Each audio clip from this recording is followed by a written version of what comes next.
Hi, നമ്മുടെ പുതിയ വീഡിയോയിലേക്ക് സ്വാഗതം. ഞാൻ ഇന്ന് ഒരു തികച്ച് വ്യത്യസ്തമായ ഒരു വീഡിയോ ചെയ്യാമെന്ന് വിചാരിച്ചു.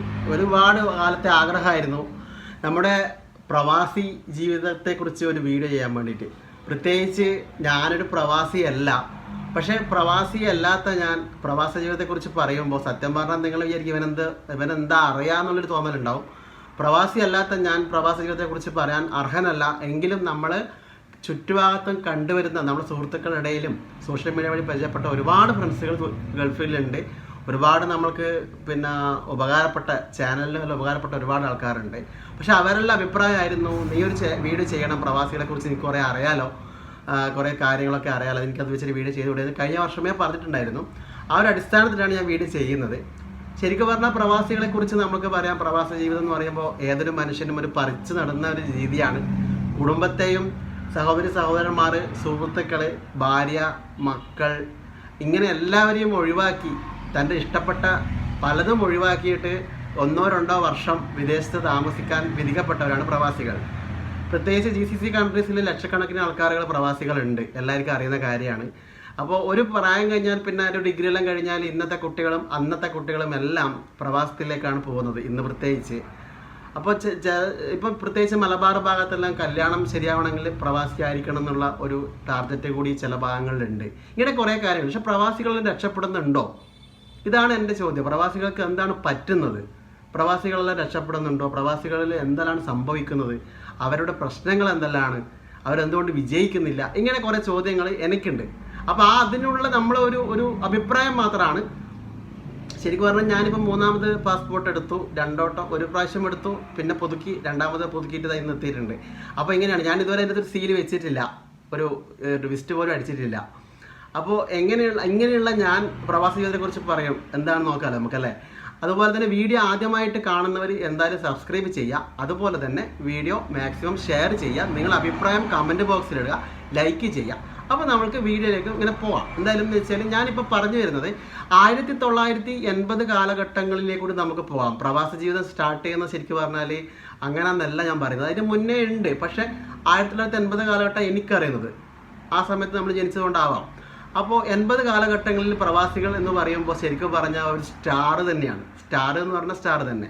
ഇന്നും കേരളത്തിൻ്റെ ഒരു നട്ടെല്ല് തന്നെയാണ് പ്രവാസികൾ. ശരിക്ക് അന്നും അതെ. അപ്പോൾ പ്രവാസികൾ അന്ന് 80 കാലഘട്ടങ്ങളിലുണ്ടായ പ്രവാസികളെ കുറിച്ച് അറിയണമെങ്കിൽ നമുക്ക് ഒരു സിനിമ നമുക്ക് മനസ്സിൽ ഓടിയാൽ മതി. നമ്മുടെ മമ്മൂട്ടിയുടെ ഫസ്റ്റ് പടമായ വിൽക്കാനുണ്ട് സ്വപ്നങ്ങൾ, MT സാറിൻ്റെ അതായത് തിരക്കഥ. അതായത് മമ്മൂട്ടി ചെറിയൊരു രംഗത്ത് മാത്രമേ ഉള്ളൂ, പക്ഷേ ആ സിനിമ സുകുമാരനായിരുന്നു നായകൻ. അപ്പോൾ ആ കാലത്തുള്ള ദുബായിൽ അതിൻ്റെ അകത്ത് കാണിക്കുന്നുണ്ട്. ആ സിനിമ ഒന്ന് നിങ്ങൾ കാണാൻ പറ്റുമോ കണ്ടോളൂ. അപ്പോൾ ആ കാലത്തുള്ള പ്രവാസികളുടെ കഥയാണ്. അപ്പോൾ ഒരു പ്രവാസി എന്ന് പറയുമ്പോൾ നമ്മൾ കേരളത്തിൽ അന്ന് ലീവിൽ നാട്ടിൽ വന്നിട്ടാകുമ്പം എൻ്റെ എല്ലാം അമ്മാവനൊക്കെ പ്രവാസിയായിരുന്നു ആ സമയത്ത്. അപ്പോൾ ലീവിൽ നാട്ടിൽ വരുമ്പോൾ ഒരു വലിയൊരു ബോക്സ് ഉണ്ടാവും, ഒരു കാർഡ്ബോർഡ് കവേർഡ് ഉണ്ടാവും. ആ കാർഡ്ബോർഡ് ബോക്സിൻ്റെ അകത്ത് നിറയെ സാധനങ്ങളായിരിക്കും. അത് വലിയ കാരണവന്മാരും മറ്റുള്ളവരെല്ലാം വന്നു കഴിഞ്ഞിട്ട് അത് പൊട്ടിക്കും. ആ പൊട്ടിക്കുമ്പം ഉണ്ടാകുന്ന ഒരു സ്മെല്ല്, പ്രത്യേകിച്ച് അന്നത്തെ സോപ്പിൻ്റെ, പ്രത്യേകിച്ച് ലെക്സ്, കാമി അങ്ങനെയുള്ള സോപ്പുകളായിരിക്കാം. അപ്പോൾ ആ സോപ്പിൻ്റെ സ്മെല്ല് അത് ആ മുറി നിറയെ പരക്കും. അതുപോലെ ഒരുപാട് ടൈഗർ ബാമുകൾ, അതുപോലെ തന്നെ പല്ലുവേദനയ്ക്കുള്ള മരുന്നുകൾ, അതുപോലെ ആ പച്ച നിറത്തിൽ സ്ട്രാപ്പ് വരുന്ന ചെരുപ്പുകൾ, ഇതെല്ലാം അന്നേരം കൂടുതൽ കൊണ്ടുവരിക. പക്ഷെ ഇതെല്ലാം കുടുംബത്തിലുള്ള അംഗങ്ങൾക്ക് മുഴുവൻ, പ്രായമായവർക്കാണ് കൂടുതൽ. പിന്നെ അയൽപക്കക്കാർക്ക്, സുഹൃത്തുക്കൾ, ഇങ്ങനെ വരുന്ന എല്ലാവർക്കും എന്തെങ്കിലും ഒരു സാധനം പ്രവാസി കൊടുത്തിരിക്കും ആ കാലഘട്ടത്തിൽ. അതൊരു രസമായിരുന്നു. ചെറിയൊരു പല്ലുവേദനയുടെ മരുന്നെങ്കിലും കൊടുത്താൽ അവർ ഹാപ്പിയാണ് ആ കാലത്തുള്ള ആൾക്കാർ. നാട്ടിൽ കിട്ടില്ല അത്, അതുകൊണ്ടാണ്. അപ്പോൾ അത് വലിയൊരു തരംഗമാണ്. അന്നത്തെ പ്രവാസി എന്ന് പറഞ്ഞാൽ ശരിക്കൊരു സ്റ്റാർ തന്നെയാണ്. അപ്പോൾ പ്രവാസി വന്ന് അവിടുത്തെ കഥകളൊക്കെ കുറേ പറയും. അവിടുത്തെ ആ നാട്ടിലുള്ള പ്രവാസ ജീവിതത്തിലുണ്ടായ അനുഭവങ്ങൾ കുറേ തള്ളിവിടൽ ഉണ്ടാകാം. പക്ഷെ നമ്മൾ ആ സമയത്ത് ഇരുന്ന് കേൾക്കും. നമ്മൾക്കത് അതിശയമാണ്, നമ്മൾക്കറിയില്ല. നമ്മൾ റേഡിയോയിലോ അല്ലെങ്കിൽ പേപ്പറിലോ കേട്ട വാർത്തകളെ ഉണ്ടാവും. അന്നേരം ടെലിവിഷനൊന്നും ആദ്യ സമയത്തില്ലല്ലോ, അത്ര പ്രചാരത്തിലില്ല. അപ്പോൾ അന്നേരത്തെ ആ സംഭവത്തിന് 80 കാലഘട്ടങ്ങളിൽ അപ്പോൾ പ്രവാസികൾ നാട്ടിൽ വന്നാൽ ചങ്ങാതിമാരൊക്കെ കൂടി ടൂർ പോകലും അങ്ങനെയല്ല. ഈ 2 മാസത്തെ ലീവിൽ വന്നാൽ കല്യാണം കഴിയാത്തവരാണെങ്കിൽ ട്രിപ്പും കാര്യങ്ങളും, കത്ത് കൊടുക്കാൻ പോക്ക്, കത്ത് വാങ്ങിക്കാൻ പോക്ക്, തിരിച്ചു പോകുമ്പോൾ ഇങ്ങനെയുള്ള സമ്പ്രദായങ്ങൾ. അതുപോലെ തന്നെ പ്രവാസി ജീവിതത്തിൽ നമ്മൾക്ക് ഫാമിലിയിൽ എല്ലാ സ്ഥലത്തുനിന്ന് കയറി ഇറങ്ങൽ, എല്ലാവരും സന്തോഷപ്പെടും, ഒരു ഹാപ്പിനെസ് ആയിരുന്നു ആ കാലഘട്ടത്തിൽ. സത്യം പറഞ്ഞാൽ പ്രവാസി എന്ന് പറഞ്ഞാൽ പെണ്ണന്വേഷിച്ച് പോയാൽ ഉടനെ തന്നെ പെണ്ണ് കൊടുക്കും. അതെന്താ ജോലി, ഇവൻ അവിടെ എന്താ അങ്ങനെ ശമ്പളം ഇതൊന്നും അന്നേരം ഇല്ല. പ്രവാസിയുടെ ഭാര്യ എന്ന് പറയുമ്പോൾ അന്നേരം ഒരു ക്രെഡിറ്റാണ്. പ്രവാസിയുടെ ഭാര്യ, ഗൾഫുകാരൻ്റെ ഭാര്യ, ഒരു വലിയൊരു ചെയിനൊക്കെ ഇട്ട്. അപ്പോൾ അതന്നേരത്തെ ആ കാലത്ത് ഭയങ്കര ഒരു തരംഗമായിരുന്നു. തരംഗം മീൻസ് എന്ന് വെച്ചാൽ ഭയങ്കര ഒരു സംഭവമായിരുന്നു. പ്രവാസിയുടെ ഭാര്യ എന്നെല്ലാം പറയുമ്പോൾ ഒരു വിലയായിരുന്നു ആ കാലഘട്ടത്തിൽ. പിന്നെ 90-ന് ശേഷം ശരിക്കും പറഞ്ഞാൽ 97 ആയ സമയത്ത് ഇവിടെ ഗൾഫ് ബസാറുകളും ഒരുപാട് ഗൾഫ് ബസാർ കണ്ണൂരൊക്കെ വന്നിട്ടുണ്ടായിരുന്നു. അപ്പോൾ അവിടെ നിന്ന് നമുക്ക് അവിടുത്തെ നിഡോ പാൽപ്പൊടികൾ, അതുപോലെ തന്നെ എല്ലാ സാധനങ്ങളും ഗൾഫ് പ്രൊഡക്ട്സ്, പിന്നെ അതുപോലെ തന്നെ നമ്മളുടെ VCD അങ്ങനത്തെ VCR പോയി VCDയിലേക്ക് വന്ന സമയത്ത് അപ്പോൾ അതെല്ലാം കിട്ടുമായിരുന്നു. അപ്പോൾ ആ കാലഘട്ടത്തിൽ കുറച്ച് ഗൾഫിൻ്റെ മാർക്കറ്റ് ഇടിഞ്ഞെന്നല്ല, ഗൾഫിൻ്റെ സാധനങ്ങളുള്ള ഇഷ്ടം കുറച്ച് ആൾക്കാർക്ക് ഇവിടെയും കിട്ടുന്നുണ്ടല്ലോ അങ്ങനെ പറഞ്ഞു. ഗൾഫുകാരിലും കുറേ മാറ്റം വന്നു. ഗൾഫുകാർ പ്രത്യേകിച്ച് വെളിയിലൊന്നും കൊണ്ടുവരുന്നില്ല, എല്ലാവർക്കും നാട്ടിൽ കിട്ടുന്നതുകൊണ്ട് അങ്ങനെ മാറി. പിന്നെ മാറി ഗൾഫുകാർ അന്നത്തെ നമ്മൾ 80 കാലഘട്ടങ്ങളിലെ ഗൾഫുകാർ കൂടുതലും നമ്മൾക്ക് ഇൻവെസ്റ്റ്മെൻറ്റ് എന്നുള്ള രീതിയിൽ നല്ല രീതിയിൽ ഒരുപാട് സ്ഥലത്ത് ഇൻവെസ്റ്റ്മെൻറ്റ് ചെയ്തു. അതുപോലെ തന്നെ നല്ല രീതിയിൽ കഷ്ടപ്പെട്ട് പൈസ ഉണ്ടാക്കിയിട്ട് പല ബിൽഡിങ്ങുകൾ എടുത്തു, വീടെടുത്തു, ഒരുപാട് കുടുംബത്തിൻ്റെ പ്രാരാബ്ധവുമായിട്ട് അന്നത്തെ ഗൾഫുകാർ ഗൾഫിലേക്ക് പോയത്. പെങ്ങളെ കെട്ടിക്കേണ്ടവരും, പിന്നെ അതുപോലെ സഹോദരന്മാർ പഠിപ്പുണ്ടാവും, വീടായിട്ടുണ്ടാവില്ല, കൂട്ടുകുടുംബമായിരിക്കും അന്നത്തെ ഗൾഫുകാർ. അപ്പോൾ അതെല്ലാം ഒന്ന് കരക്കടുപ്പിച്ചിട്ടും അവരും ഉണ്ടാക്കിയിട്ടുണ്ടാവും പൈസ ആ കാലത്തുള്ള ആൾക്കാർ. പക്ഷെ പിന്നെ നമ്മൾ ഇങ്ങോട്ട് വരുമ്പോൾ കാണുന്നത് ഗൾഫുകാർ അവസ്ഥ എന്ന് വെച്ചാൽ സ്വന്തമായിട്ട് വീടുണ്ട്, വലിയ ബാധ്യതയൊന്നും ഇല്ലാത്ത ഗൾഫുകാരാണ്. പിന്നെ 2000-ന് ശേഷം ശരിക്കും പറഞ്ഞാൽ ഇപ്പോഴുള്ള കാലാവസ്ഥയിലുള്ളത്. അപ്പോൾ പ്രത്യേകിച്ചൊന്നുമില്ല കുട്ടികൾക്ക് അവിടെ ഇവിടെ തന്നെക്കാളും എൻജോയ്മെൻറ്റ് ഗൾഫിലുണ്ട്. അധികാർക്ക് ഇപ്പം വരുന്ന ബാച്ചിലേഴ്സ് പ്രത്യേകിച്ചൊന്നുമില്ല. പക്ഷേ അന്നത്തെ ഗൾഫുകാർ ഉണ്ടാക്കിയതിൻ്റെ പകുതി പോലും പൈസ ഇവരെ ഇല്ല. ഇവർ ഫുള്ള് ദൂർത്തടിച്ചിട്ടും വരുമ്പം ബുള്ളറ്റ് വാങ്ങുന്നു, കാറ് വാങ്ങുന്നു, അത് ബന്ധുക്കൾ ഓട്ടുന്നു, ഇവർ ഓട്ടുന്നില്ല, അതിനെന്തെങ്കിലും പണി വന്ന് ഇവരെടുക്കുന്നു, ഇവർക്കൊന്നും നോ. ഇങ്ങനെയുള്ളതാണ് നമ്മൾ ഈ പറഞ്ഞു വരുന്നത്. അപ്പോൾ ഇത് നമ്മൾ ഇതിങ്ങനെ പറഞ്ഞു പോക്കല്ല, ഇതിനകത്ത് നമ്മളൊരു അഭിപ്രായത്തിൽ നിന്നാണ് നമ്മൾ പറയുന്നത്, അതല്ലേ നമ്മളിതിൻ്റെ പ്രധാനം. അപ്പോൾ ഇന്നത്തെ കാലഘട്ടം പണ്ടത്തെ കാലഘട്ടം വെച്ച് നോക്കുമ്പോൾ പണ്ടത്തെ പ്രവാസികളൊക്കെയാണ് നല്ല പൈസയും കാര്യങ്ങളും. ഇന്നൊരുപാട് പൈസ ഉണ്ടാക്കി ഒരുപാട് ആളുണ്ട്, സ്വന്തമായിട്ട് ഷോപ്പ് നടത്തിയവരും മറ്റുള്ളവരൊക്കെ ഉണ്ട്. പക്ഷേ പ്രവാസികൾ എന്ന് പറയുമ്പോൾ ഞാൻ പറയുന്നത് ഒരു 70-60% ആൾക്കാർ മാത്രമേ ഗൾഫ് പോയിട്ട് നന്നായിട്ടില്ല. ആൾക്കാർ മാത്രമേ എന്നല്ല, ആൾക്കാരുകൾ നന്നായിട്ടില്ല എന്ന് മീൻസ് പറഞ്ഞാൽ മീഡിയം ലെവലിൽ പോകുന്നു. ഒരു 20-30% ആൾക്കാരുകൾ നമ്മൾ വേണമെങ്കിൽ അടിപൊളിയായിട്ട് സ്വന്തമായിട്ട് തൊഴിലെല്ലാം ചെയ്ത് സെറ്റപ്പായ ആൾക്കാരുണ്ട്. അതെ, അത് ശരിക്കും പറഞ്ഞാൽ ഇപ്പം കണ്ണൂരില്ല, കാസർഗോഡില്ല, അങ്ങനെയൊന്നും ഞാൻ പറയില്ല. കണ്ണൂർ, കാസർഗോഡ്, മലപ്പുറത്തെല്ലാം ഉണ്ട്. കൂടുതൽ നമ്മൾ ബിസിനസ് മൈൻഡുള്ള ആൾക്കാർ കാസർഗോഡും അതുപോലെ മലപ്പുറത്താണ് പ്രവാസികൾ പറഞ്ഞു കേട്ടിട്ടുണ്ട്. അപ്പോൾ സ്വന്തമായിട്ട് ബിസിനസ് സ്ഥാപനങ്ങൾ ചെയ്യുന്നതിൽ കൂടുതലുള്ളത് കാസർഗോട്ടുകാരാണ്, അതുപോലെ തന്നെ മലപ്പുറക്കാരാണ് പറഞ്ഞു കേട്ടിട്ടുണ്ട്. അങ്ങനെ കോഴിക്കോട്, നാദാപുരം ഭാഗത്തുള്ള ഒരുവിധം എല്ലാ വീട്ടുകാരും, ഒരുവിധം നല്ല എല്ലാ വീട്ടുകാരിലും ഒരു ഗൾഫ് ഉണ്ടെന്നാണ് അവിടുത്തെ ഒരു കല്യാണത്തിന് പോയ സമയത്ത് എനിക്ക് കീരങ്ങാട്ട് കല്യാണം ഉണ്ടായിരുന്നു റംഷാദിൻ്റെ. അപ്പോൾ ആ സമയത്ത് പോയാൽ പറഞ്ഞത്. ഇപ്പോൾ ഒരുപാട് ഫ്രണ്ട്സ് എനിക്ക് ആ ഭാഗത്ത് ഉണ്ട്, നാദാപുരം ഭാഗത്ത് പ്രവാസികൾ തന്നെ. അതുപോലെ ഇതൊരു സന്തോഷം തന്നെയാണ്. നമുക്ക് പ്രവാസികൾ നമ്മൾക്ക് ഒരിക്കലും കുറ്റമില്ല.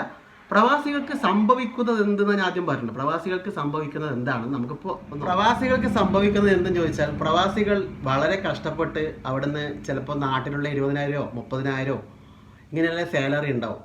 പക്ഷേ പ്രവാസികളുടെ വീട്ടിൽ ഇതൊന്നും അറിയുന്നില്ല. പ്രവാസികൾ പൈസ വീട്ടിൽ പറയുന്നത് പോലെ അയച്ചു കൊടുക്കും. പ്രത്യേകിച്ച് ബാച്ചിലർ ആകുമ്പം പ്രത്യേകിച്ച് അവിടെ പൈസ അടിച്ചു പൊളിക്കുന്നവർക്ക് ഉണ്ടാവില്ല, അടിച്ചു പൊളിക്കാത്തവർക്ക് ഉണ്ടാവുമല്ലോ.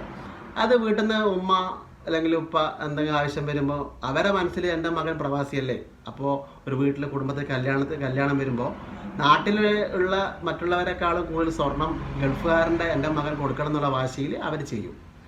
അപ്പോൾ അവിടെ നമ്മൾ നോ പറയില്ല, പറഞ്ഞ പൈസ അയച്ചു കൊടുക്കും.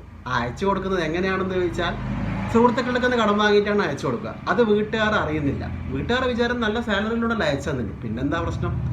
അപ്പോൾ അത് കഴിഞ്ഞ് വീണ്ടും ഒരു വീട്ടിൽ കൂടുതലോ മറ്റുള്ളവർ വന്നാൽ വീണ്ടും വീട്ടുകാർ ഒരു സോഫ സെറ്റ് കൊടുക്കേണ്ടതൊക്കെ ചിലപ്പോൾ വലിയൊരു സംഭവം തന്നെ അവിടെ പൈസ ആയിട്ട് ചിലവാക്കി കൊടുക്കും.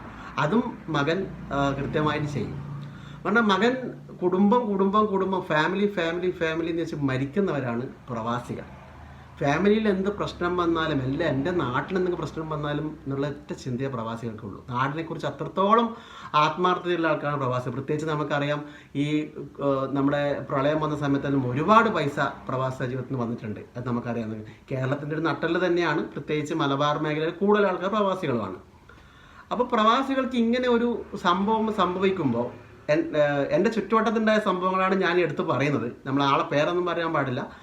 അപ്പോൾ ഇതിങ്ങനെ സംഭവിക്കുമ്പം സ്വാഭാവികമായിട്ടും പ്രവാസികൾക്ക് നല്ല ക്യാഷ് ഉണ്ട് കയ്യിൽ നിന്ന് മാതാപിതാക്കൾ വിചാരിക്കുക. അവൻ ചിലപ്പോൾ വിസ ക്യാൻസലായിട്ടോ അല്ലെങ്കിൽ അവന് വന്ന് അസുഖമായിട്ട് തിരിച്ച് നാട്ടിൽ വന്ന് കുറച്ച് കാലം നാട്ടിൽ നിന്ന് പോയോ, അവൻ്റെ കയ്യിലുള്ള പൈസ ചിലപ്പോൾ 1 ലക്ഷം രൂപയായിട്ട് നാട്ടിൽ വന്നാൽ അവിടെ നിന്ന് ചങ്ങാതിമാർക്ക് കടം വാങ്ങിയിട്ടേ വരിക. ഇവിടെ വന്ന് വീട്ടിലെത്തിയാൽ നമ്മൾക്ക് ശരിക്കും പറഞ്ഞാൽ ഫസ്റ്റ് കുറച്ച് ദിവസമെല്ലാം നല്ലതായിരിക്കും. പ്രത്യേകിച്ച് വരവേൽപ്പ് എന്ന് പറഞ്ഞ സിനിമ ഈ സമയത്ത് നമുക്ക് ഓർമ്മിക്കാൻ പറ്റും. ആ സിനിമ നിങ്ങൾ കാണാത്തവരാരും ഉണ്ടാവില്ല, അത് ഇടയ്ക്കിടയ്ക്ക് കാണുന്നത് നല്ലതാണ്. അപ്പോൾ ആ സിനിമയിൽ കണ്ടതുപോലെ തന്നെ നമ്മളെ വീട്ടിൽ നിന്ന് നല്ലൊരിതുണ്ടാവും. പിന്നെ നമ്മൾ തിരിച്ചു പോകുന്നില്ല, നമ്മളെ കൈമ്പിൽ ക്യാഷ് ഇല്ല എന്ന് കണ്ടാൽ പോയി. എത്ര വലിയ ബന്ധങ്ങളായാലും അവിടെ പോയി. പക്ഷേ അത് പോയി എന്ന് പറഞ്ഞാൽ മുഖത്ത് കാണിക്കില്ല, അത് പ്രത്യക്ഷത്തിൽ ഇങ്ങനെ വരും. പക്ഷെ നമ്മൾ പ്രതികരിക്കില്ല. നമ്മൾ പ്രതികരിച്ച് നമ്മളെ വീട്ടിൽ നമ്മൾ വഴക്കുണ്ടാക്കാൻ വന്നല്ലോ, 2-3 മാസം നാട്ടിലുണ്ടാവും. അപ്പം നമ്മളെല്ലാത്തിനും ഒഴിഞ്ഞു മാറും. ഇത് മനസ്സിലിങ്ങനെ കുത്തി നോക്കും. ഒരാളോട് ഇത് പറയുകയും ചെയ്യില്ല. ഒരാളോട് പറഞ്ഞ് നമ്മളെ വീട്ടിലിങ്ങനെ സംഭവിച്ചു, ഞാനിങ്ങനെ ആയിപ്പോയില്ല, അങ്ങനത്തെ ഒരു പരാതി ഒന്നും പ്രവാസിക്ക് ഉണ്ടാവില്ല. സ്വയം അത് ഏറ്റിട്ട് സ്വയം ഒരു ശിക്ഷ ഏൽക്കുമ്പോൾ ഏറ്റ് തിരിച്ചു പോകാം. ചങ്ങാതിമാർക്ക് കടം വാങ്ങി അങ്ങനെ അയച്ച് അങ്ങനെയുള്ള ഒരു ഒപ്പിച്ചിട്ടൊരു ജീവിതത്തിൽ നയിച്ച് തിരിച്ച് അങ്ങനെയുള്ള കര പിടിക്കുന്ന പോലെ രക്ഷപ്പെട്ട രീതിയിൽ നാട്ടിലേക്ക് പോകും. അപ്പം നമ്മൾ തിരിച്ച് നമ്മളെ ഉമ്മയോ ഉപ്പയോ നമ്മളോട് ചോദിക്കും, നീ എത്ര വർഷമായി ഗൾഫിൽ, ഇതുവരെ എന്ത് സമ്പാദിച്ചു എന്നൊരു ചോദ്യം കൂടി ചിലപ്പോൾ കിട്ടാം.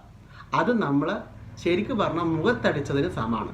പക്ഷെ നമ്മൾ അവിടെ നിന്ന് 2-3 ലക്ഷം റുപ്യ നാട്ടിൽ അയച്ചിട്ടുണ്ടാവും ചിലപ്പോൾ, ഇത്രയും വർഷം വന്നിട്ട് പല കാര്യങ്ങൾക്കായിട്ട്. അത് നമ്മൾ റിക്കാർഡിക്കലായിട്ട് എഴുതി വെച്ചിട്ടും ഉണ്ടാവും. ചില പ്രവാസികളൊക്കെ ചെയ്യും. അത് നമ്മൾ ഇവരോട് പറഞ്ഞെങ്കിൽ ഞാൻ ഇത്ര ലക്ഷം റുപ്യ ഞങ്ങൾക്ക് ചിലവായിട്ടില്ലേ, അപ്പോൾ അതിൻ്റെ മേലെ പിന്നെ തല്ലായിട്ടുണ്ട്. അതാണ് ഞാൻ പറഞ്ഞത്, നമ്മളെ നാട്ടിൽ തന്നെ ഉണ്ട്. അപ്പോൾ അതിൻ്റെ മേലെ നീ കണക്ക് പറഞ്ഞു, നീ നമ്മളെല്ലാം നോക്കിയതിനും എല്ലാം വീടെടുത്തതിന് ചിലപ്പോൾ അങ്ങനെയെല്ലാം പറയും. അങ്ങനെ ഒരു കാര്യം അതൊന്ന്. പിന്നെ ഒന്നെന്ന് വെച്ചാൽ ഒരു ബാച്ചലറോ ഒരു ഫാമിലി എന്താവട്ടെ, ഒരാൾ ഗൾഫിൽ നിന്ന് നാട്ടിലേക്ക് വരുമ്പോൾ വീട്ടുകാർ കാണുന്നത് അന്ന് അവിടെ എന്തെല്ലാമാണെന്ന് കേടായിട്ടുള്ളത്, TV, ഫ്രിഡ്ജ്, വാഷിംഗ് മെഷീൻ എന്ന് വേണ്ട, സോഫ സെറ്റ്, ടൈൽസ് പൊളിച്ച് മാറ്റില്ല, ടോയ്ലറ്റ് മാറ്റുക, ഇങ്ങനെയെല്ലാം ഉണ്ടാവും. ഇതെല്ലാം പ്രവാസികൾ വന്നാലാണ് ഒന്ന് പുതുക്കുക. അത് അധിക മാതാപിതാക്കൾക്കുള്ള ഒരു സൂക്കേട് എന്ന് വേണമെങ്കിൽ പറയാം പച്ച മലയാളത്തിൽ. അത് ശരിക്കും അവർ ചിന്തിക്കുന്നില്ല ഇവരെ പൈസ എങ്ങനെയാണെന്ന്, എങ്ങനെ കഷ്ടപ്പെടുന്നത്. അത് ഈ പ്രവാസികൾ അവരോട് പറയാത്തത് കൊണ്ടാണ്. കുറ്റം പ്രവാസീൻ്റെ തന്നെയാണ്, വീട്ടുകാരതല്ല. വീട്ടുകാർ അറിയുന്നില്ലല്ലോ, അവർ പറയുമ്പോൾ പൈസ അയച്ചു കൊടുക്കുന്നുണ്ട്, പിന്നെ ഇതിനാന്ന് അവരെ കുറ്റപ്പെടുത്തേണ്ട ആവശ്യം. അപ്പോൾ ഈ വീട്ടിൽ വന്ന് കയറി പിറ്റേന്ന് തന്നെ പറയും TV-ക്ക് ഒരു കംപ്ലൈൻറ്റ് ഉണ്ട്. അപ്പോൾ പ്രവാസി എന്ന് പറഞ്ഞാൽ പൊങ്ങച്ചത്തിൻ്റെ ആശാന്മാരാണ് അധികാരം, എല്ലാവരും ഞാൻ പറയില്ല. അപ്പോൾ ഇവർ അത് ശരിയാക്കാം, നമ്മൾക്ക് പുതിയ തന്നെ വാങ്ങാം, ശരിയാക്കാന്നുള്ള രീതിയിൽ വെച്ചത് ശരിയാക്കിയാൽ മതി. 1000-2000 ശരിയാക്കി കിട്ടും. എന്തായാലും ഇലക്ട്രോണിക് സാധനങ്ങൾ ശരിയാക്കാൻ പറ്റുമല്ലോ. അതൊരു പൊങ്ങച്ചത്തിന് പുതിയ തന്നെ. അപ്പോൾ ഇവരും വിചാരിക്കും അന്നേരം ഇത്ര ഇഞ്ചിൻ്റെ TV ആണെങ്കിൽ പിന്നെ ഒന്ന് ഹൈ കൂട്ടിക്കോട്ടെ, വലുതല്ലല്ലോ വേണ്ട, എന്തും വലുതല്ലേ. അപ്പോൾ ഹൈ ക്വാളിറ്റി ആയിക്കോട്ടെ വെച്ചിട്ട് നിക്ഷാനിലോ അല്ലെങ്കിൽ തന്ത്രത്തോ പോയിട്ട് നമ്മുടെ നാട്ടിൽ നിന്ന് തന്നെ വാങ്ങിച്ച്. അപ്പോൾ അങ്ങനെ വാങ്ങിക്കുമ്പോൾ ഒന്നിന് പോയാൽ വേറെ എന്തെല്ലാമാണെന്ന് കേടായിട്ടുള്ള അതെല്ലാം ലിസ്റ്റ് കൊടുക്കും. അപ്പോൾ എല്ലാം കൂടി ഒരു എമൗണ്ട് അവിടെ തീർന്നു. പിന്നെ അധിക മാതാപിതാക്കൾക്കുള്ളതാണ് മക്കൾ വന്നാൽ ഒരു ഡോക്ടർക്ക് പോക്ക്. അതെൻ്റെ എൻ്റെ അടുത്ത സുഹൃത്തുക്കൾ തന്നെ ഉണ്ടായതാണ്. അതുവരെ ഒരു അസുഖം ഉണ്ടാവില്ല, അസുഖത്തിന് ഡോക്ടർക്ക് പോയിക്കൊണ്ടിരിക്കുന്നതായിരിക്കും. അപ്പം ഡോക്ടറോട് പറയുകയും ചെയ്യും, ഡോക്ടർ എൻ്റെ മകൻ ഗൾഫിൽ നിന്ന് വന്നിട്ടുണ്ട്, അങ്ങനെ പറഞ്ഞിട്ട് പരിചയപ്പെടുത്തും. അപ്പോൾ ഡോക്ടറെ കാഴ്ചപ്പാടിൽ അസുഖമൊന്നും ഇല്ല, പക്ഷെ ഡോക്ടർ മുമ്പ് എനിക്ക് ഇവിടെ ഉറങ്ങുമ്പോൾ രാവിലെ എണീക്കുമ്പോൾ ഇങ്ങനെ എന്നെല്ലാം പറഞ്ഞ് കുറച്ചൊരു അഭിപ്രായം വരുമ്പോൾ ഡോക്ടർ ഒന്ന് കംപ്ലീറ്റ് ചെക്കപ്പ് ചെയ്തെന്ന് പറയും. അപ്പോൾ അവിടെയും പ്രവാസി തന്നെ ചൂഷണം ചെയ്യപ്പെടുന്നത്. ഈ ആൾക്കൊരു അസുഖം ഉണ്ടാവില്ല, ഉമ്മയായാലും ഒപ്പയായാലും. അപ്പോൾ വെറുതെ മക്കളെ പൈസ തീർക്കുന്ന ഒരുപാട് മാതാപിതാക്കന്മാർ ഇന്നുണ്ട്. പക്ഷെ നമ്മൾക്ക് അവിടെ നോ പറയാൻ പറ്റില്ല. നമ്മളെ കുടുംബമാണ് വലുത് എന്നുള്ള രീതിയിൽ ജീവിക്കുന്ന പ്രവാസികൾക്ക് അവിടെ നോ ഇല്ല, അവിടെ നിസ്സഹായന്മാരാണ്. അവരെ പൈസ ഇങ്ങനെ പോകും. പക്ഷെ പണ്ട് കാലത്ത് ഇങ്ങനെയുള്ള പ്രശ്നങ്ങളൊന്നും ഉണ്ടായിട്ടില്ല. പണ്ട് കുടുംബക്കാരൊപ്പുറം സഹകരിച്ചു, നാട്ടിലെ സുഹൃത്തുക്കളെ കൂടി അടിച്ചു പൊളിച്ചു, സുഹൃത്തുക്കളുടെ കൂടെ ഒരുപാട് മെമ്മറീസ്. ചിലപ്പോൾ ബാച്ചലർ അങ്ങ് ടൂറെല്ലാം പോയി അടിച്ചു പൊളിച്ചു. അവരെ ഗൾഫുകാരൻ്റെ വകയാണ് പണ്ട് ടൂറ്. ഇന്ന് അങ്ങനെയാണോ? അല്ല, ഇന്ന് എല്ലാവരും അപ്പനെയാണ്. ഗൾഫിൽ നിന്ന് വന്നാണ് സിനിമക്ക് പോയാൽ സ്വന്തം ഞനക്കനുഭവം ഉണ്ടായിട്ടുണ്ട്. അവൻ്റെ ടിക്കറ്റ് സിനിമയ്ക്ക് അവനെടുത്തു, എൻ്റെ ടിക്കറ്റ് ഞാനെടുത്തു, അതും പ്രവാസി. അതാകെ ഒരു 60 രൂപ ടിക്കറ്റുള്ള സമയത്ത്. അതുപോലെ എനിക്ക് അനുഭവപ്പെട്ടിട്ടുണ്ട്. എല്ലാവരും തന്നെ എനിക്കുണ്ടായ ഒരു അനുഭവമാണ്, ഒരാൾക്കുണ്ടായ അനുഭവം. എല്ലാവരും സുഹൃത്തുക്കളും എൻ്റെ അങ്ങനത്തെ അല്ല, നല്ല ഒരുപാട് സുഹൃത്തുക്കളുണ്ട്. അപ്പോൾ ഇങ്ങനെയുള്ള പ്രവാസികളാണ് ഇന്ന്. പക്ഷെ ഇവരെടുക്ക പൈസ ഉണ്ടാകുന്നില്ല. ഇവരുടെ പൈസ എവിടെ പോകുന്നു? ഇവരുടെ പൈസ ശരിക്കും പറഞ്ഞാൽ ഇതുപോലെ പലതരത്തിലായിട്ട് ഫാമിലി മെമ്പേഴ്സ് നന്നാവും, അത്രയും ഉണ്ടാവും. വരവേൽപ്പ് സിനിമ അതിനൊരു ഉദാഹരണം. പിന്നെ നമ്മൾ പ്രവാസികളുടെ വേറൊരു ഉദാഹരണമാണ് സ്വപ്നസഞ്ചാരിയിലെ ജയറാം. അപ്പോൾ ഒരു സിനിമ തന്നെയാണിതും. അപ്പോൾ സ്വപ്നസഞ്ചാരിയിലെ ജയറാമിൻ്റെ നമുക്ക് ലൈഫ് കണ്ടില്ലേ, എല്ലാത്തിലും പോയി തലയിടുക, ഇഷ്ടം പോലെ പൈസയുണ്ട്, എല്ലാത്തിലും പോയി തലയിടാൻ വേണ്ടിയിട്ട് സാഹചര്യം ഒരുക്കി കൊടുക്കുന്ന സുഹൃത്തുക്കൾ അറിയില്ല. സുഹൃത്തുക്കൾ ഓരോന്ന് അത് അവിടെ ഒരു തിയേറ്റർ വെക്കാനുണ്ട്, ഇവിടെ ഒരു സംഭവം ബിൽഡിംഗ് വെക്കാനുണ്ട്, ഇങ്ങനെ ഓരോന്ന് പറഞ്ഞ് അവസാനം ട്രൗസർ കയറിയ അവസ്ഥ. ഒരു ഉപയോഗമില്ലാത്ത സ്ഥലമെല്ലാം പോയിട്ട് എടുത്തിട്ട് ഗൾഫിൽ വന്നവരെ കൊണ്ട് എടുപ്പിച്ചാൽ എന്താ അവസ്ഥ? വിൽക്കാനും പറ്റില്ല, ഉപയോഗിക്കാനും പറ്റില്ല. ഇങ്ങനെ കുറേ പ്രവാസികളെ പൈസ ഒരുപാട് പോയിട്ടുണ്ട്. അതുപോലെ തന്നെ പണ്ട് കാലത്ത് പ്രവാസികൾ ചെയ്തു വെച്ച ഒരു സംഭവമായിരുന്നു മൊബൈൽ ഷോപ്പ്, അതിനുശേഷം സൂപ്പർ മാർക്കറ്റ്, അതിനുശേഷം എന്താ പറയണ്ടേ ഫാസ്റ്റ് ഫുഡ് കടകൾ, അതിനുശേഷം ടർഫ്. ഇതിങ്ങനെ നമ്മൾ കണ്ടത് ഇതെല്ലാം പ്രവാസീൻ്റെ പൈസയാണ്. നാട്ടിലുള്ള ഏതെങ്കിലും ഒരു നല്ലൊരു ബുദ്ധിമാൻ പ്രവാസീനോട് പറയും ഇങ്ങനെയുണ്ട്, നമുക്ക് ഉഷാറാക്കാൻ വരാം. അപ്പോൾ പ്രവാസി എന്ന് വിചാരിക്കുക നാട്ടിൽ ബിസിനസ് ചെയ്താൽ അവിടെ നിന്നും പൈസ കിട്ടിയില്ലേ, അല്ല നാട്ടിൽ വെറുതെ ക്യാൻസൽ അടിച്ച് നാട്ടിൽ നിന്നാൽ കുറേ പൈസ അങ്ങനെയും കിട്ടുമല്ലോ. അങ്ങനെ കരുതിയിട്ട് പ്രവാസികൾ എന്താക്കും, കൊണ്ടുപോയിട്ട് ഇൻവെസ്റ്റ് ചെയ്യും. അപ്പോൾ ഇത് കംപ്ലീറ്റ് പൈസ പ്രവാസി വിചാരിക്കും. ഇവൻ്റെ നാട്ടിലുള്ള എന്നെ പോലുള്ള ആളുടെ പൈസ ചെറിയ പൈസ ഉണ്ടാവും. അപ്പോൾ ഇങ്ങനെയും കുറേ പൈസ പ്രവാസികൾ നഷ്ടപ്പെട്ടുകൊണ്ടേയിരിക്കുന്നു. ഇത് നഷ്ടപ്പെട്ടുകൊണ്ടേയിരിക്കുന്നത് ഞങ്ങൾക്ക് നഷ്ടപ്പെട്ടെന്ന് ഞാൻ പറയില്ല. ഇന്നും പല ബിസിനസ്സിൽ പ്രവാസികൾ ഒരുപാട് പൈസ നാട്ടുകാർ തിന്നിട്ടുണ്ട്. പ്രത്യേകിച്ച് കുടുംബക്കാരനെ അധികം പറ്റിക്കുക, കാരണവന്മാരായാലും കാരണവന്മാരുടെ മക്കളായാലും അങ്ങനെയായാലും ചിലപ്പോൾ സുഹൃത്തുക്കളായിരിക്കും. അവരെ കയ്യിൽ ചെറിയ പൈസ ഉണ്ടാവും, 1 ലക്ഷം ഉണ്ടാവും, ബാക്കി 10 ലക്ഷം റുപ്യ ഇവരുതായിരിക്കും. ഇവിടുന്നെല്ലാം എന്തെങ്കിലും പിന്നെ കുറി പോലെയുള്ളതെല്ലാം വിളിച്ചിട്ടായിരിക്കും ചിലപ്പോൾ തരുന്നുണ്ടാവും. അത്രയും കഷ്ടപ്പെട്ട് തരുന്നുണ്ടാവും. ആ പൈസ കൊണ്ടുപോയിട്ട് പോകും. പിന്നെ നമ്മൾക്ക് പരസ്പരം നാട്ടിൽ വന്ന് തല്ലുകൂടലോ അല്ല പൈസ ചോദിക്കാൻ വേണ്ടി പോയിട്ട് ഒരു അടിയാകലോ ഒന്നും പ്രവാസികൾക്കില്ല. പ്രവാസി ഒരു എക്സ്ട്രാ ഡീസൻ്റ് ആയിട്ടുള്ള പെരുമാറ്റവും ആളെ കൂട്ടത്തിൽ നമ്മൾ പൈസ ഇല്ല എന്ന് കാണിക്കുകയുമില്ല. പൈസ കീശയിലില്ലെങ്കിലും എന്താ വേണ്ട ചെയ്തോ, അങ്ങനെ ഒരു പൊങ്ങച്ചവും എല്ലാ പ്രവാസികൾക്കും ഉണ്ട്. അപ്പോൾ ഇതാണ് പ്രവാസികൾ. രണ്ടാമത്തെ പിന്നെ നമ്മൾക്ക് കാണുന്നതാണ് പത്തേമാരി സിനിമ. നമ്മൾ എടുക്കുമ്പോൾ അതിനകത്ത് കാണുന്നതാണ് ഉള്ള ജീവിതം മുഴുവൻ പ്രവാസി ജീവിതത്തിനായിട്ട് മാറ്റി വെച്ച് അവസാനം മരിച്ച് നാട്ടിലെത്തുമ്പോൾ ബോഡി പോലും സ്വന്തം വീട്ടിൽ വെക്കാൻ സമ്മതിക്കാത്ത മമ്മൂട്ടിയുടെ ക്യാരക്ടർ. അപ്പോൾ ഈ ഒരു സിനിമയിലും നമ്മൾ കാണുന്നത് തന്നെയാണ്. മക്കള് കുടുംബം എന്ന രീതിയിൽ നമ്മൾ ജീവിക്കുന്നു, അങ്ങനെ ജീവിക്കണം. പക്ഷേ നമ്മളെ മറന്ന് നമ്മൾ കുടുംബത്തിന് വേണ്ടി ജീവിച്ച് അവസാനം നമുക്ക് കിട്ടുന്ന എന്താണ് വട്ടപ്പൂജ എന്നുള്ള രീതിയിൽ ആ സിനിമ കാണിക്കുന്നത്. അത് ഏകദേശം ഒരു 20%, 30%, 40% എന്നൊക്കെ അറിയില്ല, അങ്ങനെയോളം ആൾക്കാരുടെ അവസ്ഥ അത് തന്നെയാണ്. പക്ഷെ എന്താ നിങ്ങളിന്ന് പ്രവാസിയിൽ പോകാണ്ട് വെക്കുവാരെങ്കിലും ഇല്ല, ഞാനും കിട്ടിയാൽ ഞാനും പോവില്ല, നല്ല വിസ കിട്ടിയാൽ ഞാനും പോകും. അതുപോലെ തന്നെയാണ്. അപ്പോൾ പ്രവാസികൾ എന്ന് പറഞ്ഞാൽ നമ്മൾക്കറിയാം ഇവിടുത്തെ ഒരു ഓപ്പർച്യൂണിറ്റി കാര്യങ്ങളൊന്നും നമുക്ക് പറ്റില്ല. ഇവിടെ ബംഗാളികൾ പ്രവാസികളായിട്ട് വന്ന പോലെയാണ് എനിക്ക് തോന്നിയത്. അവരിപ്പോൾ അവരെ ഗൾഫാണിത്, ആ ജോലിയൊന്നും നമ്മളെ കൊണ്ട് പറ്റില്ല. അപ്പം നമ്മൾക്ക് കുറച്ച് ലാവിഷായിട്ട് പൈസ ഉണ്ടാക്കി എല്ലാവർക്കും കടങ്ങളാണ് കൂടുതൽ. ആ കടങ്ങൾ തീർക്കാൻ വേണ്ടിയാണ് ഗൾഫിലേക്ക് പോകുന്നത്. ലോണ് കാര്യങ്ങൾ അങ്ങനെയുള്ള വരുമ്പോൾ അപ്പം നമ്മളത് തീർക്കാൻ വേണ്ടി ഗൾഫിലേക്ക് പോകും. അവിടെ ചെന്നാലാണ് അറിയുന്നത് ഇത് ചില്ലറ സംഭവം എന്നല്ല, ഇത് പെട്ടില്ലേ. അപ്പോൾ ഇനി എങ്ങനെ തിരിച്ച് നാട്ടിൽ പോയാലും ഇതേ അവസ്ഥയിലുള്ള ഉള്ള പണിയും കളഞ്ഞിട്ടല്ലേ വന്നത്. അപ്പോൾ അവിടെ പെട്ട് അവിടെ നിന്ന് നമ്മളത് നാട്ടുകാരോടൊന്നും പറയില്ല, ഇവിടെ ഇങ്ങനെയാണ് അങ്ങനെയാണ് ചെങ്ങനെല്ലാം പറയുന്നുണ്ട് ഇപ്പോഴത്തെ ആൾക്കാർ. അപ്പോൾ അവിടെ നിന്ന് കഷ്ടപ്പെട്ട് ചിലപ്പോൾ നല്ല രീതിയിൽ രക്ഷപ്പെടും, ചിലപ്പോൾ വലിയ രക്ഷപ്പെടണമെന്നില്ല. പിന്നെ നാട്ടിൽ വന്നിട്ട് എന്താ ചെയ്യണ്ടേ, അതൊരു ചോദ്യത്തിൻ്റെ മുന്നിൽ പകച്ചു നിന്ന് വീണ്ടും ഗൾഫിലേക്ക് പോന്നു. അതന്നെ, അവിടെ നിന്ന് കടം വാങ്ങി ഇങ്ങോട്ട് വരുന്നു, ഇവിടുന്ന് ഭാര്യൻ്റെ സ്വർണം പണയം വെച്ച് തിരിച്ച് അങ്ങോട്ട് പോകുന്നു, വീണ്ടും ഭാര്യൻ്റെ സ്വർണം എടുത്തു കൊടുക്കുന്നു, അപ്പോഴത്തേക്ക് ലീവിൽ വരാനായി വീണ്ടും തിരിച്ചു വരുന്നു. ഇങ്ങനെ തന്നെ റൊട്ടേറ്റ് ആയിട്ട് നടക്കുന്നത് ഇതെല്ലാവർക്കും അറിയുന്ന കാര്യമാണ്. അപ്പോൾ ഇതിൽ കുറ്റങ്ങളായിരുന്നില്ല. അപ്പോൾ പ്രവാസികൾ വിജയിക്കണമെങ്കിൽ എന്ത് ചെയ്യണമെന്ന് ഞാനൊന്ന് പറയണ്ടേ, എൻ്റെ അഭിപ്രായമാണ്. അപ്പോൾ പ്രവാസികൾ വിജയിക്കണമെങ്കിൽ ഒറ്റ കാര്യമേ ഉള്ളൂ, നിങ്ങൾ അവിടെ എന്തിനാണ് പോയതെന്നുള്ളത് നിങ്ങൾ മനസ്സിലാക്കുക. നിങ്ങളെ ഇത്രയും ശരിക്ക് പറഞ്ഞാൽ എല്ലാം വിട്ട് നിങ്ങൾക്ക് ഒരിക്കലും ഹാപ്പിനെസ് എന്ന് പറയാൻ പറ്റില്ല. നിങ്ങൾക്കിപ്പോൾ അവിടെ എല്ലാം കിട്ടുമായിരിക്കും ചില ഏരിയയിൽ, ദുബായിലല്ല. പക്ഷേ അവിടെ നമ്മളെ നാട്ടിലുള്ള പലതും നിങ്ങൾ മിസ്സാകുന്നുണ്ട്. പ്രത്യേകിച്ച് കല്യാണങ്ങൾ, ഉത്സവങ്ങൾ, ഉറൂസുകൾ, സുഹൃത്തുക്കളായിട്ടുള്ള ബന്ധങ്ങൾ പലതും മിസ് ചെയ്യുമ്പോൾ നിങ്ങൾക്ക് വല്ലാത്ത നൊസ്റ്റാൾജി ഉണ്ട്. അതെല്ലാവർക്കും ഉള്ളത്. നിങ്ങൾ എന്ത് പറഞ്ഞാലും എന്ത് സൗകര്യം ഉണ്ടെന്ന് പറഞ്ഞാലും നാട്ടിലുള്ള നിങ്ങൾക്ക് മിസ്സിങ് ആണ്. അപ്പോൾ ആ മിസ്സിങ്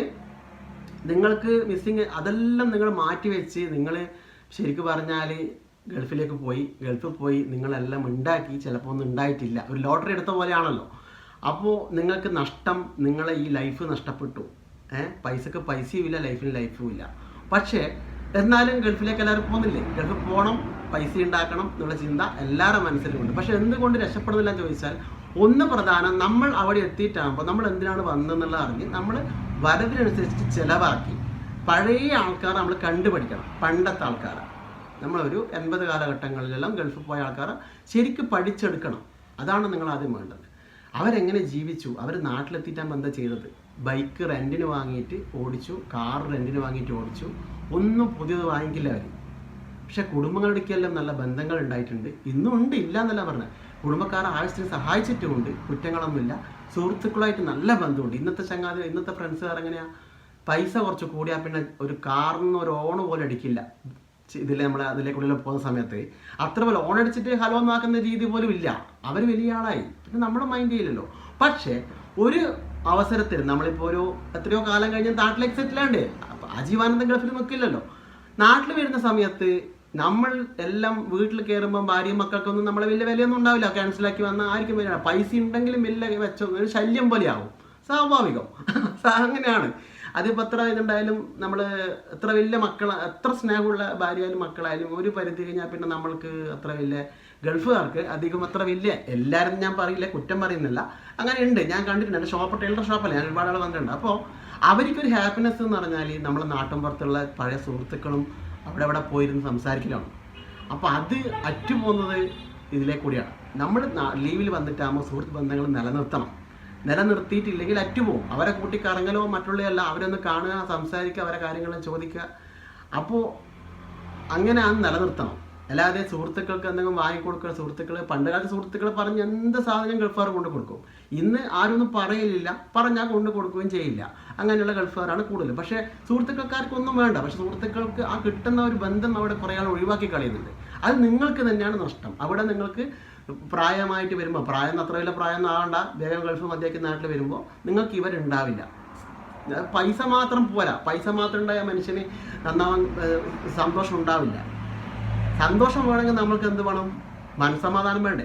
അതെന്ന് പറഞ്ഞാൽ പൈസ ഉണ്ടെങ്കിലും ഇല്ലെങ്കിലും മനസ്സമാധാനക്കേടുണ്ടാവും. ഉണ്ടെങ്കിലും ഉണ്ടാവും, ഇല്ലെങ്കിലും ഉണ്ടാവും.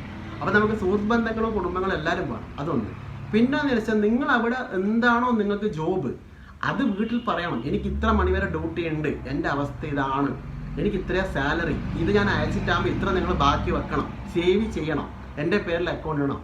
അതിപ്പോൾ നിങ്ങളെ ഭാര്യയോടും പറയണം, മക്കളെയും അത് പഠിപ്പിക്കണം. അല്ലാണ്ട് എന്ത് പറയുമ്പോൾ അയച്ചു കൊടുത്തു, നമ്മളതൊന്നും ആരും അറിയണ്ട, നമ്മളെ കുടുംബങ്ങൾ അറിയണ്ട, കുടുംബങ്ങൾക്ക് വേണ്ടിയിട്ട് നമ്മൾ എന്തും ചെയ്തു, അവസാനം നിങ്ങൾക്ക് നഷ്ടം, നിങ്ങൾ ആരോഗ്യം പോയിട്ടുണ്ടാവും, നിങ്ങൾ രോഗിയായിട്ടുണ്ടാവും. അതാണ് 10 മൈൽ സിനിമ കാണിക്കുന്നത്. അപ്പോൾ നിങ്ങൾ ഇതത്ര ചെയ്യണ്ടു. നിങ്ങൾ ഗൾഫിലെത്തി നിങ്ങൾക്ക് നിങ്ങളെ ഇതിൽ ചെയ്യാം. അനാവശ്യമായിട്ട് വണ്ടിയും മറ്റുള്ള കാറും എല്ലാം വാങ്ങിച്ച് വെറുതെ ഇട്ടിട്ട് ഇവിടുന്ന് ചിലപ്പോൾ ഭാര്യൻ്റെ ആങ്ങളമാരോ അല്ലെങ്കിൽ അന്യന്മാരിലോ ഓട്ടിന് തെറ്റില്ല. പക്ഷെ അതിൻ്റെ പിന്നെ ഇൻഷുർ കാര്യങ്ങൾ അടക്കുന്നത് നമ്മളാണ്. എന്തെങ്കിലും തട്ടോ മുട്ടോ ചെയ്താൽ ചെയ്യണം. നമ്മുടെ നാട്ടിൽ തിരിച്ചെത്തുമ്പോൾ വണ്ടി ഒരു കോലത്തിലായിട്ടുണ്ടാവും. നമ്മൾക്ക് അവരോട് വഴക്ക് പറയാൻ പറ്റില്ല. വഴക്ക് പറഞ്ഞാൽ പിന്നെ അവിടെ തല്ലായില്ലേ, മോശക്കാരായി നമ്മൾ. അപ്പോൾ അതെല്ലാം നിസ്സഹായമാരായിട്ട് നിങ്ങൾ നിൽക്കേണ്ടത്. അപ്പം നിങ്ങൾ അതെല്ലാം കുറേ കൺട്രോൾ ചെയ്ത് അവിടെ നിന്ന് കിട്ടുന്ന ഇത്രയും ചെറിയ ശമ്പളത്തിന് ജോലി ചെയ്ത ആളുകൾ ഇന്ന് എത്ര ടോപ്പ് ലെവലിൽ എത്തിയിട്ടുണ്ട്. പഴയ ആൾക്കാർ, പുതിയ ആൾക്കാർക്ക് എത്രയോ ശമ്പളം ഉണ്ട്, എന്നിട്ടും അവർ ടോപ്പ് ലെവലിൽ എത്താൻ്റെ കാരണം നിങ്ങൾ ആർഭാടം തന്നെയാണ്. വീട്ടുകാരെ പഠിപ്പിച്ച് നിലനിർത്തായിട്ടുള്ള പ്രശ്നങ്ങളാണ് നിങ്ങൾക്കൊന്നും ഇല്ലാണ്ടാകാനുള്ള കാരണങ്ങൾ. അധികാർക്കും കയ്യിലൊന്നുമില്ല, നമ്മളിപ്പോൾ പൊങ്ങച്ചം കാണുന്നതേ ഉള്ളൂ. അപ്പോൾ ചിലപ്പോൾ ചിന്തിക്കും നമ്മളെ ഭാഗ്യമാറാം, നമ്മുടെ നാട്ടിൽ പൈസ ഒന്നും ഉണ്ടാക്കിയിട്ടില്ലെങ്കിൽ നമുക്ക് നല്ലൊരു ജീവിതം കിട്ടി, അതൊരു സന്തോഷമാണ്. പക്ഷേ നമ്മളിപ്പോൾ ചിന്തിക്കേണ്ട, പ്രവാസിയാണെങ്കിൽ ചിലപ്പോൾ ഇതില്ലെങ്കിലും പൈസ ഉണ്ടാവുമല്ലോ ചിന്തിക്കും. അപ്പോൾ പ്രവാസി അല്ലാണ്ടാണ്ടെന്ന് ആവശ്യമൊന്നുമില്ല. പ്രവാസി ജീവിതം തലയിൽ വരച്ചിട്ടുണ്ടെങ്കിൽ ഞാനും നാളെ ഗൾഫിലെത്തും, അത്രയേ ഉള്ളൂ. എനിക്കിഷ്ടമാണ് സ്ഥലങ്ങളൊന്ന് കാണണം എന്നുണ്ട്. ജോലി ചെയ്യണമെന്ന് ആഗ്രഹം അങ്ങനെ ഉണ്ടെന്നും ഞാൻ പറയില്ല, അതെങ്ങനെയാണെന്ന് പറയാൻ പറ്റില്ല. പക്ഷേ പ്രവാസ ജീവിതം ഒരു പ്രത്യേക ലൈഫ് തന്നെയാണ്. അത് അനുഭവിച്ചവരിക്കേ അറിയും. ഞാൻ അനുഭവിച്ചിട്ടില്ല, അനുഭവിക്കാത്ത ഞാനായത് പറഞ്ഞത്. അപ്പോൾ ഇതാണ് സംഭവം. അപ്പോൾ ഈ 3 സിനിമകൾ, വരവേൽപ്പ്, പത്തേമാരി, സ്വപ്നസഞ്ചാരിയാണ് ഗൾഫുകാരുടെ ലൈഫ് പറഞ്ഞ സിനിമകൾ. പിന്നെ വിൽക്കാനുണ്ട് സ്വപ്നങ്ങൾ, ആദ്യത്തെ സിനിമ, അത് വേറെ ടൈപ്പ്. അപ്പോൾ ഈ 3 സിനിമ ഇടയ്ക്കിടയ്ക്ക് നിങ്ങൾ കാണുക. അപ്പോൾ നിങ്ങളുടെ ജീവിതമാണ് ഇതിലൊന്നാണ്. നിങ്ങൾ ഈ 3 സിനിമയിൽ ഒന്നാണ്. ഈ വീഡിയോ കാണുന്ന ആയാലും ഏതായാലും ഗൾഫുകാരുടെ ജീവിതം ഈ 3 സിനിമയിൽ ഏതോ ഒന്നാണ് നിങ്ങൾ, ഏതെങ്കിലും ഒന്ന് നിങ്ങളാണ്. അപ്പോൾ വീഡിയോയുടെ അവസാനിക്കുകയാണ്. നിങ്ങളുടെ അഭിപ്രായം നിങ്ങൾ കമൻറ്റ് ബോക്സിലൂടെ. ഞാൻ എന്തെങ്കിലും എൻ്റെ ഭാഗത്ത് തെറ്റ് പറഞ്ഞിട്ടുണ്ടെങ്കിൽ ക്ഷമിക്കണം. എനിക്ക് ഒരുപാട് പറയാൻ ഇനിയുണ്ട്. ഞാനത് പരമാവധി കട്ട് ചെയ്തിട്ടാണ് പറഞ്ഞത്. അപ്പോൾ നിങ്ങൾ എന്തായാലും നിങ്ങളുടെ അഭിപ്രായം കമൻറ്റ് ബോക്സിൽ ഇടുക. അതുപോലെ തന്നെ നിങ്ങൾ മാക്സിമം നിങ്ങൾ പ്രവാസി ഗ്രൂപ്പിലെല്ലാം ഷെയർ ചെയ്യുക. ഇത് എൻ്റെ ഒരു ഇതായിട്ട് എടുത്താൽ മതി, വേറെ നിങ്ങൾ കണക്ക് കൂട്ടണ്ട. അപ്പോൾ അടുത്ത വീഡിയോയിൽ നമുക്ക് ഉടനെ തന്നെ കാണാം. എല്ലാ പ്രവാസികളും നാട്ടിലുള്ളവർക്കെല്ലാം അടുത്ത വീഡിയോയിലേക്ക്